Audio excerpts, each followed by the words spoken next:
பழைய ஏற்பாட்டினுடைய ஆதியாகமத்தை படிக்கும் பொழுது எனக்கு ஒரு அர்த்தம் விளங்குது. அப்ப நான் நினைக்கிறேன், இது பெரிய உவமையாச்சே, இதன்படி உலகம் இயக்கி இருக்கிறதுக்கு வாய்ப்பு இல்லையே, ஆனால் இதுக்குள்ள ஒரு மறை உண்மை இருக்குதே அப்படின்னு என் நண்பரோட பேசும்போது அவர் சொல்றாரு, இல்லைங்க அது இப்ப நம்ம அதை பத்தியெல்லாம் பேச முடியாது, அதை ஏற்றுக்கொள்ள மாட்டார்கள் அப்படிங்கிறார். 2014 போப் ஒரு அறிக்கை விடுறார்.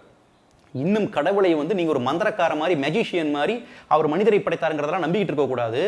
பிக் பேங் தியரியோடைய, அதாவது இந்த உலகத்தினுடைய எவல்யூஷன் தியரியோடைய பைபிளினுடைய ஆதியாகமம் ஒத்து போகக்கூடிய ஒரு தொடர்பு இருக்கு அப்படிங்கிறார். வழக்கமா நம்ம என்ன சொல்லுவோம், போப்பு சாத்தான், போப்பு பைபிளுக்கு எதிராக பேசுறாருன்ட்டோம். ஏனால் அதை புரிந்து கொள்கிற தன்மை இல்லை. உங்கள்கிட்ட எப்படி அந்த ஆழமான ஆன்மீகத்தை திருச்சபை கொண்டு வந்து வைக்கும்? இங்கதான் கேட்க செவியுள்ளோர் கேட்கட்டும். ஒவ்வொரு ஈஸ்டர் மாசலையும் அது வழிபட்டுக்கிட்டு தான் இருக்கும். எத்தனை பேர் அந்த கேள்வியை கேட்டிருக்கீங்க?